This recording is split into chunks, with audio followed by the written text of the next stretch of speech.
আহাসে মেঘ লাগাইছে রে, খড়িখাটা তাড়াতাড়ি তুলি হেলে। আব্বা কি বাজান?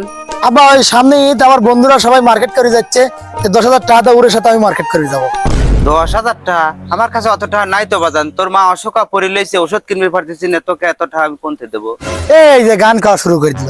আমার টাকা 10,000 লাগবে, তুমি কোন দিন দেবে এটা আমি জানি, টাকা 10,000 দাও। দেখ বাজান, একটু বোঝার চেষ্টা করে, আমার কাছে টাকা নাই। তোর মার ওষুধ কেনার লেগে এই যে আমার কাছে দেখ কয়টা টাকা ছিল, যে 1500 টাকা। তুই যদি বেশি চালাস তাহলে এই টাকাটা নিয়ে যা খুশি করে বাজান। এই 1500 টাকা, 1500 টাকা দিয়ে আমার একজন তো জুতো তবে না নে, তোমরা তো বাপ হইছাও, সালের ভরণ পোষণ করিবার না, বাপ হওয়া বসে লইছাও। আমি সাফ সাফ কথা দিচ্ছি আব্বা, আমি এই 1500 টাকা লাগলে আমার 10,000 টাকাই লাগবে। এই মন্দির ভিতর তুমি কোন দিন 10,000 টাকা দিবে আমি জানি না, আমি চলে গেলাম, নাহলে আমি বাড়িতে আসবো না। এমন বাপ হইছাও, সালের ইচ্ছেই পূরণ করি পারো না। কিসের যে বাপ হইছে আমি নিজেই বুঝি। এই সদীপ, কি হয়েছে শেষাস কে? আরে ভাই আর কি কব, হগলেরও বাপ আমারও বাপ, হগলের কপাল আর আমার কপাল। হগলে যাচ্ছে 10,000 টাকা মার্কেট করবে, আর আমার বাবা কিন্তু আমি 10,000 টাকা ছিলাম, মাত্র 1500 টাকা দিচ্ছে। ভাই আমার অভাবই ফুরই না, তাহলে কেমনটা লাগে কোন? আরে ভাই, সবার ফ্যামিলি তো আর এক লয়, আর সবাই চাইলেই সবকিছু করি পারে না। আমার জানা মতে তোর বাপের নুননান্তি পান্তা পুরোয়, তোকে 10,000 টাকা মার্কেট করলেন, কেমন দিবি? হ্যাঁ, বাঙালি স্বভাবই হলো জ্ঞান দেওয়া, সুযোগ পাইছেন আর জ্ঞান দিয়ে দিচ্ছেন। আরে ভাই, আমি জ্ঞান দিচ্ছি না, যার বাপ নাই এই জানে একমাত্র যে বাপ না থার কি যন্ত্রণা। তোর বাপটা বাইসে আছে তো তুই বুঝতেছিস না। তুই কি একবার ভাবি দেখছিস তোর বাপ যে মার্কেট করার লেগেন 1500 টাকা দিছে, তারপরে তোর বাপের কাছে একটা স্যান্ডো গেঞ্জি কেনার টাকা আছে কি নাই?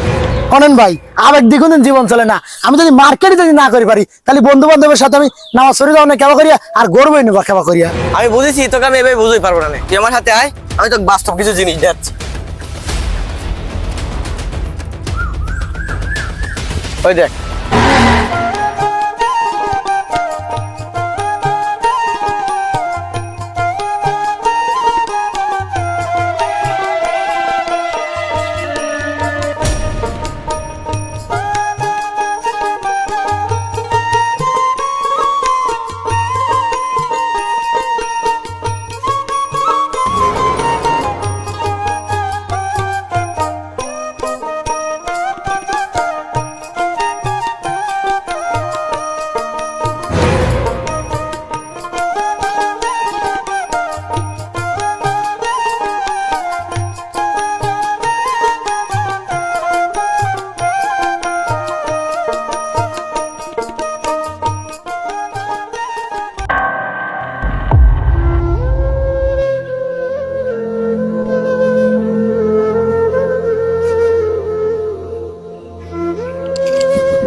এ ভাই, কত শাক কত করে?